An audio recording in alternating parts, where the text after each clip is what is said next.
اپنے آپ کو کیسے بچا کے رکھنا ہے، کس خوبصورتی کے ساتھ محتاط انداز میں قدم آگے بڑھانا ہے، یہ اگر کسی نے سیکھنا ہے تو سیدنا صدیق اکبر سے سیکھے۔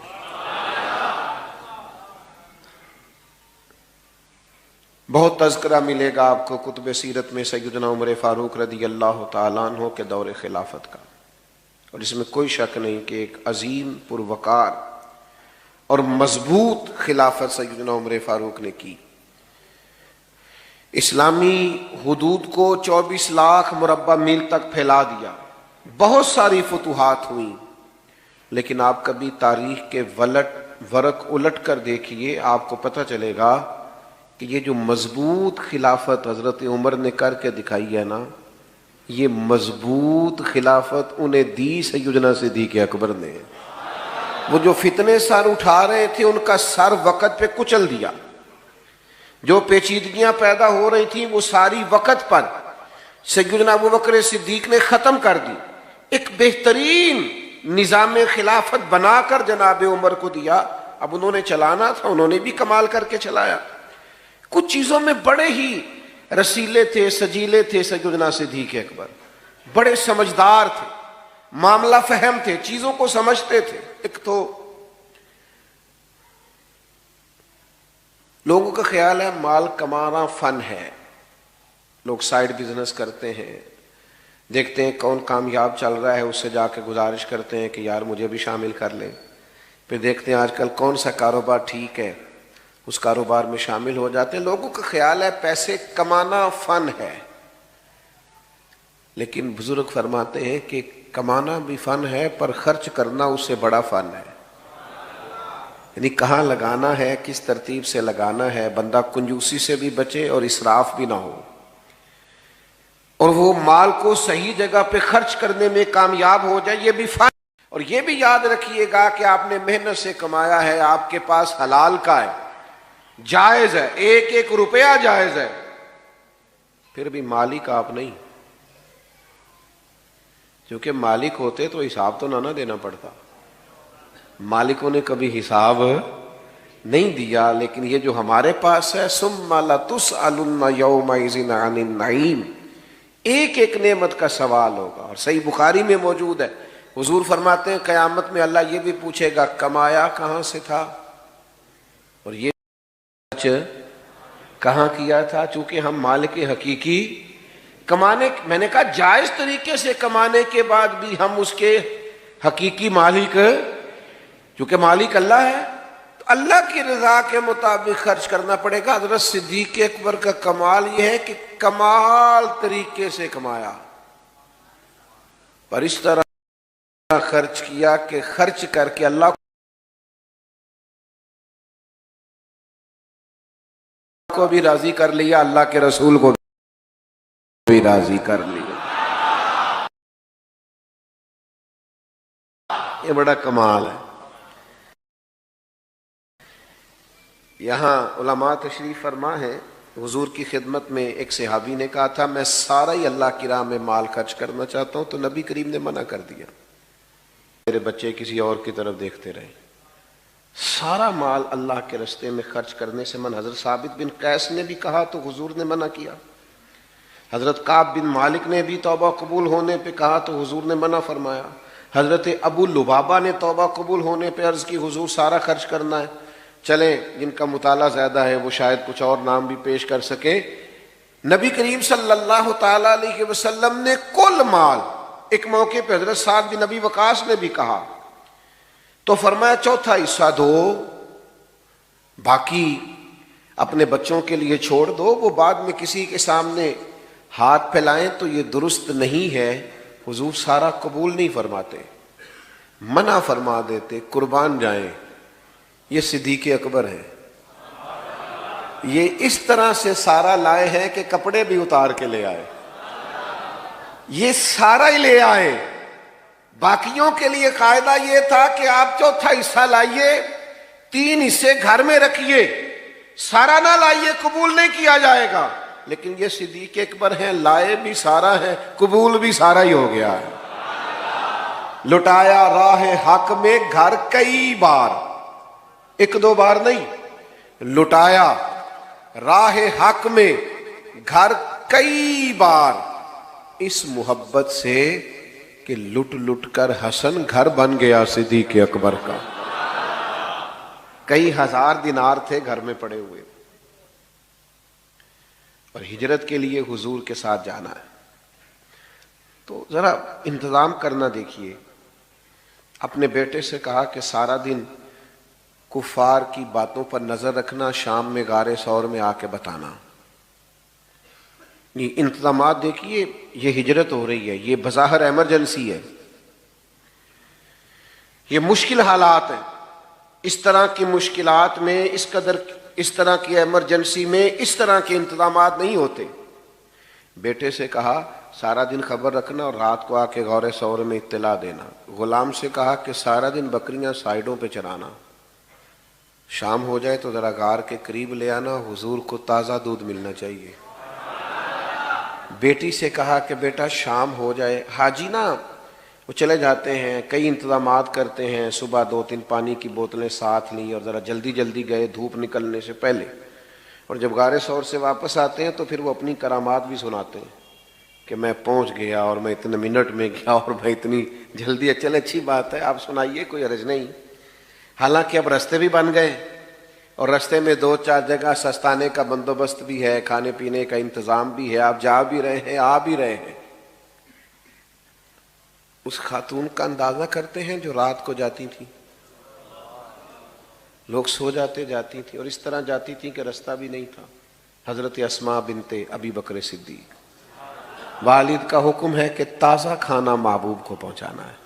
یہ بندوبست دیکھیے، کئی ہزار دینار گھر میں موجود تھے جب ہجرت کے لیے جا رہے، وہ سارے ساتھ لے لیے۔ لٹایا راہ حق میں گھر کئی بار، وہ سارے لے لیے، اور والد نابینا ہے۔ جناب اسماء سے کہا کہ چھوٹے چھوٹے روڑے ڈال کے اوپر اس کے بوریا ڈال دینا، اور اگر والد پوچھے زیادہ پیسے تو نہیں لے گئے تو ان کا ہاتھ لگوا دینا، انہیں محسوس ہو کہ رقم یہی ہے۔ گھر کیا چھوڑ کے آئے ہو؟ تو جواب تو یہ تھا نا کہ سارا لے آیا ہوں، لیکن حضرت صدیق اکبر صوفی ہے نا، عرض کرنے لگے حضور گھر اللہ چھوڑ آیا ہوں، اللہ کا رسول چھوڑ آیا ہوں، بھرا ہوا ہے گھر میرا، بھرا ہوا گھر، اللہ اور اس کا رسول موجود ہے، رب رسول کا نام ہمارے پاس موجود ہے۔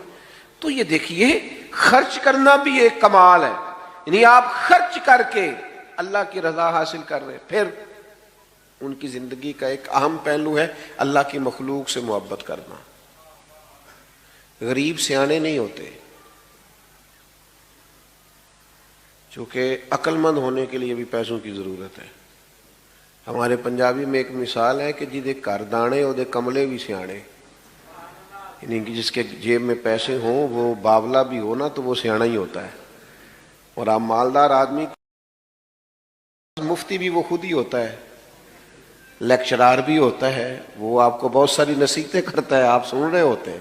اس کی خوبی کیا ہے کہ اس کے پاس ہے تو وہ دیتا ہے۔ وہ تو کئی مالدار تو اللہ ماشاءاللہ ایسے ہوتے ہیں، وہ مشورے دے دے کے پریشان کر دیتے ہیں، اتنے زیادہ مشورے۔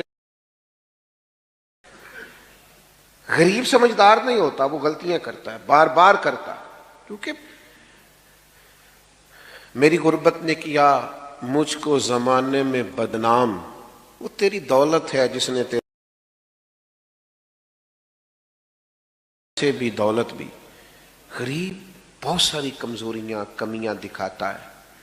حضرت عبداللہ ابن مسعود، غالباً حضرت ابو مسعود انصاری رضی اللہ تعالیٰ عنہ سے آدمی ہیں، انہوں نے عرض کیا تھا حضور میں اپنے غلام کو کتنا کو معاف کروں ایک دن میں؟ تو محبوب نے فرمایا 70 دفعہ تو معاف کرنا چاہیے ایک دن میں۔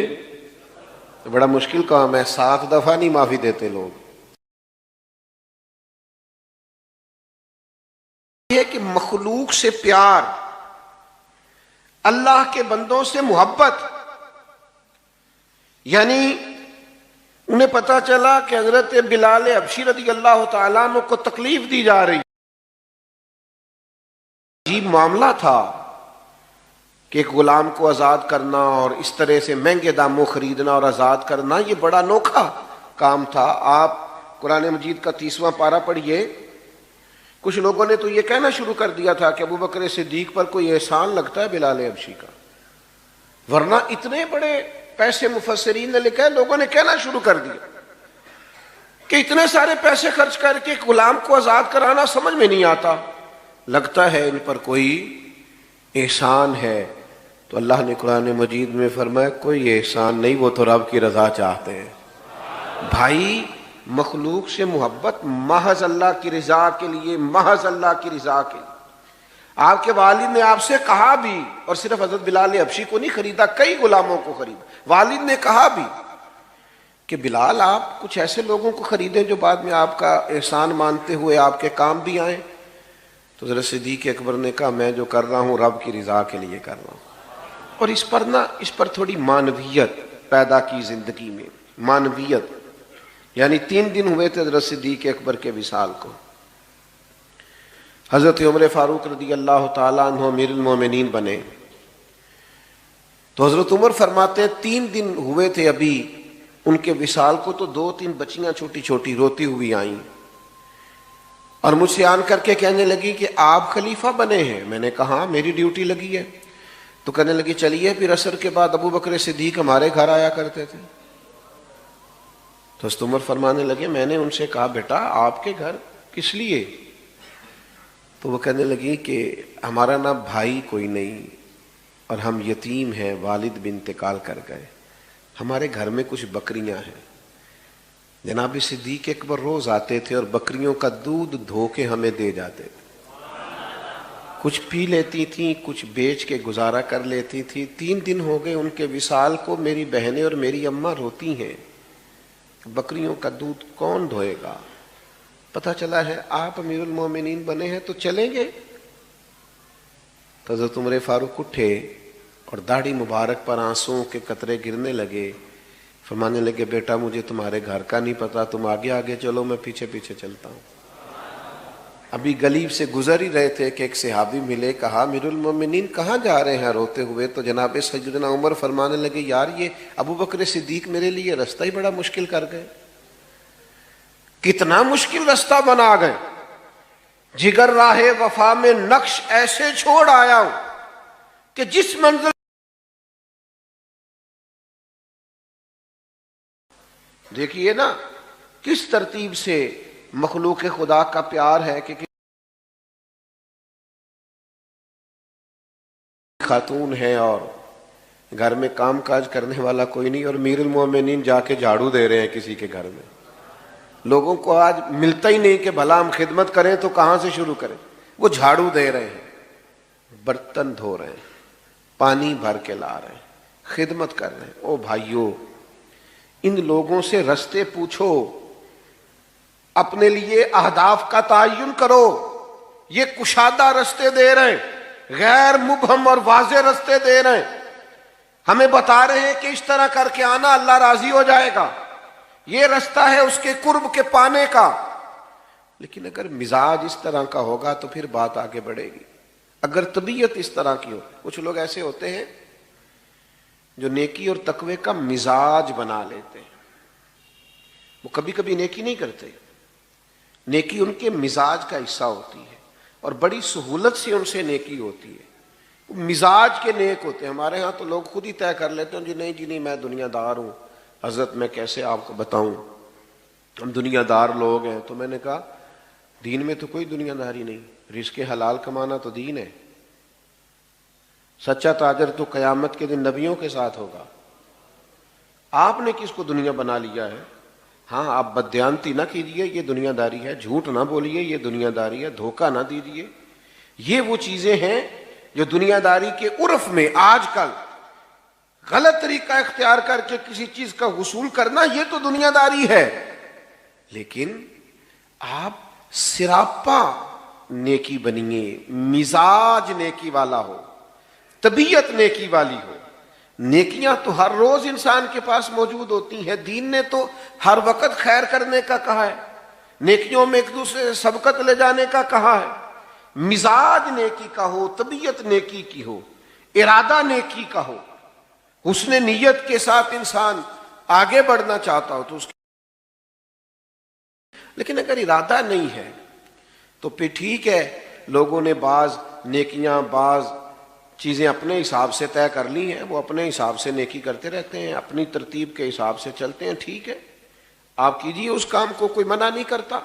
اور بعض ایسی چیزوں کو بھی لوگ نیکی بناتے ہیں جس کو ترجیحاً بعد میں ہونا چاہیے تھا، اور ترجیح فرائض کو واجبات کو دینا چاہیے تھی، اپنے حساب سے لوگ نیکیوں کو طے کرتے ہیں۔ لیکن جن کا مزاج پرہیزگاری والا ہونا، یعنی حضور نے فرمایا، یہ دیکھیے گا ذرا، فرمایا جنازے میں شرکت کس کس نے کی ہے؟ تو حضرت صدیق اکبر عرض کرنے لگے، حضور آپ نے پوچھا ہے تو بتا دیتا ہوں، میں آج جنازے میں گیا تھا۔ بھئی آج مسکین کو کھانا کس کس نے کھلایا؟ یا رسول اللہ یہ توفیق بھی اللہ نے مجھے عطا کی ہے۔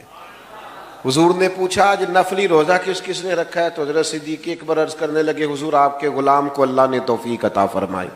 آپ بات کو سمجھیں، اس کے لیے وہ بہت سارے لوگ کہتے ہیں میں نیک بننا چاہتا ہوں، تو میں کہتا ہوں کہ یہ تو اللہ نے آپ کی فطرت میں رکھ دیا، نیکی کیا ہے؟ مجھے بتائیے، نماز فرض ہے، اس کے لیے پی ایچ ڈی کرنے کی ضرورت ہے؟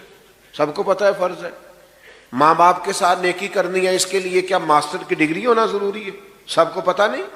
حلال حرام کی طبیعت تو تمیز تو انسان کے مزاج میں ہوتی ہے، اس کے لیے آپ کا ایم فل کا اسکالر ہونا ضروری نہیں۔ آپ کو پتہ ہے میں جاب کر رہا ہوں، اس میں یہ چیز میرے لیے حلال ہے اور یہ میرے لیے پتہ ہوتا ہے کہ نہیں ہوتا؟ تو بھئی آنکھوں میں پٹھی باندھ لینا، جھوٹی تسلیاں دینا، اپنے آپ کو دیتے رہے، گزارا کرتے رہے۔ ہر آدمی نے اپنے آپ کو مطمئن کرنے کے لیے کوئی نہ کوئی دلیل رکھی ہوتی ہے، رکھیں، لیکن نیکی کا مزاج انسان کی فطرت میں شامل ہوتا ہے، وہ نیکی کرے۔ یا رسول اللہ میں نے نفلی روزہ بھی رکھا ہے، مسکین کو کھانا ہے، جنازہ بھی پڑھا ہے۔ تو بھائی جناب صدیق اکبر کی سیرت سے سیکھیے، مال کے خرچ کرنے کا کمال اپنی زندگی میں پیدا کیجیے، خرچ کرنے کا فن اپنی زندگی میں۔ مجھ سے ناراض نہ ہونا، ہمارے ہاں نا والدین پر خرچ کر کے بھی لوگ بتا رہے ہوتے ہیں کہ ابا جی کو آج میں نے کرایا، تو بھئی آپ کے ابا جی تھے، آپ نہیں کرانا تھا؟ بات سمجھ رہے ہیں؟ یہ بتانے والی بات ہے۔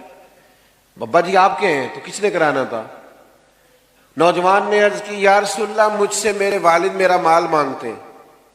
تو شارحین حدیث نے لکھا ہے یہ وراثت کا مال نہیں تھا، اس کا اپنا کمایا ہوا۔ ابا جی مانگتے ہیں، تو حضور نے جواب کیا دیا؟ فرمایا تو بھی اپنے باپ کا ہے، تیرا مال بھی تیرے باپ کا ہے، مانگنے کی کیا بات ہوئی؟ تو خرچ کرنے کا فن زندگی میں سیکھیے کہ اگر آپ تھوڑا سا خرچ کر کے ماں باپ کو راضی کر سکتے ہیں، آپ اللہ کی مخلوق کی خدمت کر سکتے ہیں، تو اس فن کو سیکھیے، اس پر عمل کیجیے۔ اور دوسرا میرے عزیز، مخلوق خدا سے خدمت کیجیے تو اللہ کی رضا کے لیے۔ بندوں کے شکریہ کا مزاج ان کے لیے تو ظاہر ہے اور طرح کا لوگوں کا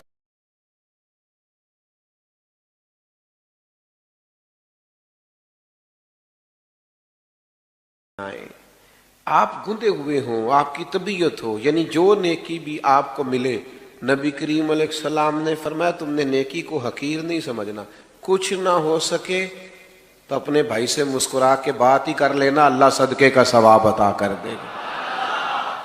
نیکیاں اکٹھی کرتے رہو تو صحابہ کی زندگیاں کشادہ رستوں کا پتہ دیتی ہیں، صاف ستھرے رستوں کا تعین ہے۔